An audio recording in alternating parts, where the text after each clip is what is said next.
Hello everyone, welcome to healthy flavours. చాలా మంది నువ్వులు వాడుతూ ఉంటారు, కానీ సరైన విధానంలో వాడడం తెలియాలండి. చాలా మంది నువ్వులు తీసుకున్నప్పుడు కాస్త వేడి చేస్తుంది అలా అంటూ ఉంటారు కదా. అలా కాకుండా నేను చెప్పిన పద్ధతిలో ఒక్కసారి డ్రై రోస్ట్ చేసుకో, అప్పుడు వేడి చేయడం అలాంటివి ఉండకపోగా చక్కగా న్యూట్రిషనల్ వాల్యూ కూడా శరీరానికి అందుతుంది. ఇక రెసిపీలోకి వెళ్ళిపోదాము.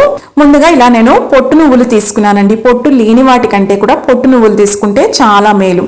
ఇవన్నీ కూడా శుభ్రం చేసుకొని రెడీ పెట్టుకోవాలి. ఇంకొకటి నీళ్లు వేసుకొని శుభ్రంగా ఒక 2 సార్లు కడుక్కోండి. జల్లెడు ఉంటుంది కదా, జల్లెడిని వాడుకోండి. అప్పుడు నువ్వుల్ని కడుక్కోవడం చాలా సులువు అవుతుంది. ఇప్పుడు కడిగేసుకున్నామండి. ఇప్పుడు ఈ నువ్వులన్నిటిలో కూడా నీళ్లు వేసుకొని నానబెట్టుకోవాలి. కాస్త నిండుగానే నీళ్లు పోసుకోండి, ఎందుకంటే నానిపోయిన తర్వాత ఆ నీళ్ళన్నీ కూడా పీల్ చేసుకుంటాయి. ఇలాగా నానబెట్టుకున్నాను. ఓవర్ నైట్ నానబెట్టుకోవాలి. ఇప్పుడు నెక్స్ట్ రోజు మార్నింగ్కి చక్కగా ఇలా నానిపోయినాయండి, బాగా ఉబ్బి ఉంటాయి. ఇప్పుడు ఈ నీళ్ళంతటినీ కూడా తీసేయాలండి. తీసేసి మళ్ళీ 1 నుంచి 2 సార్లు ఖచ్చితంగా కడుక్కోవాలి. ఇలా కడుక్కొని ఇలా జల్లెల్లో వేసేసుకోండి. జల్లెల్ని వాడడం వల్ల చక్కగా ఆ నువ్వులన్నీ బయటకు పోకుండానే ఉంటాయి, చక్కగా శుభ్రం అవుతాయి. నీళ్ళు అన్నది ఖచ్చితంగా తీసేసుకోవాలి, 2 సార్లు కడుక్కోవాలి. ఇలాగా కడుక్కున్న తర్వాత 2 పద్ధతులండి. ఒకటి నేను చూపించేది.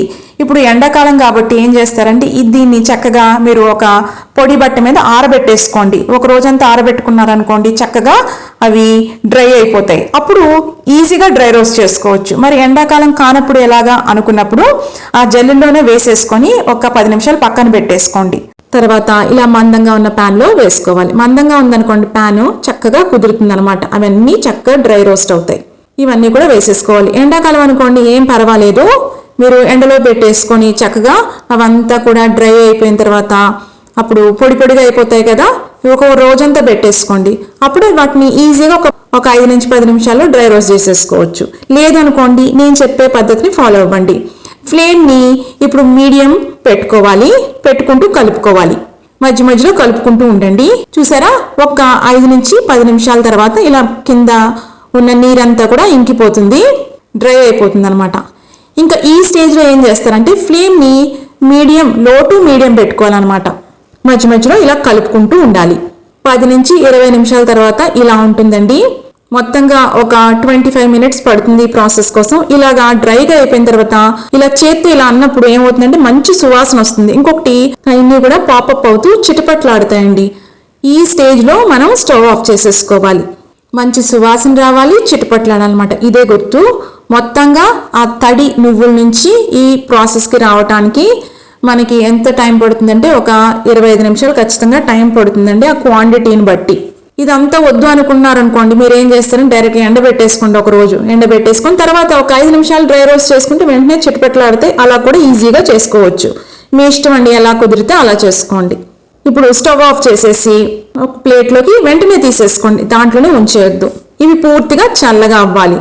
ఇప్పుడు దీన్ని చల్లగా అయిన తర్వాత ఒక ఎయిర్ టైట్ కంటైనర్లో మీరు స్టోర్ చేసుకోవచ్చు. ఎప్పుడు కావాలంటే అప్పుడు ఇంకా డ్రై రోస్ట్ చేసుకోవాల్సిన అవసరం లేదు. కర్రీస్లో డైరెక్ట్గా అలానే మనం మిక్సీ పట్టుకోవచ్చు, ఎలా కావాలంటే అలా వాడుకోవచ్చు అనమాట. వేడి చేయడం అలాంటివి ఏమి ఉండదు. ఇంకోటి నువ్వుల లడ్డు కూడా డైరెక్ట్గా చేసుకోవచ్చు, ఇంకా ప్రాసెస్ ఏం ఫాలో అవ్వాల్సిన అవసరం లేదు. ఇంకొకటి ఏంటంటే ఇలా వాడడం వల్ల చక్కగా ఆ న్యూట్రిషన్ వాల్యూ కూడా అందుతుంది. ఇంకోటి ఏంటంటే వంట కూడా చక్కగా మనకు ఫాస్ట్గా అయిపోతుందండి. రుచి కూడా చాలా బాగుంటుంది అనమాట ఇలా డ్రై రోస్ట్ చేసుకుంటే గనక. మరి తప్పకుండా ట్రై చేయండి. ఎలా వచ్చిందో కూడా కమెంట్స్లో పెట్టండి. ఇంకొకటి మీకు ఉపయోగపడుతుందని నేను ఈ రెసిపీని ప్రత్యేకంగా మళ్ళీ షూట్ చేసి నేను చూపిస్తున్నానండి. చాలా మంది నువ్వులు తింటే వేడి చేస్తుందని ఇబ్బంది పడతారు కదా, అలాంటి ఏమి జరగదు ఇలా గనక వాడితే. మీకు గనక ఈ రెసిపీ నచ్చిందనుకోండి, లైక్ చేయండి, షేర్ చేయండి. ఇలాంటి ఇంట్రెస్టింగ్ రెసిపీస్ కోసం హెల్దీ ఫ్లేవర్స్ ఛానల్ని సబ్స్క్రైబ్ చేసుకోండి. మళ్ళీ మరొక ఇంట్రెస్టింగ్ రెసిపీతో మిమ్మల్ని కలుస్తాను. అంతవరకు stay healthy, happy. Thank you.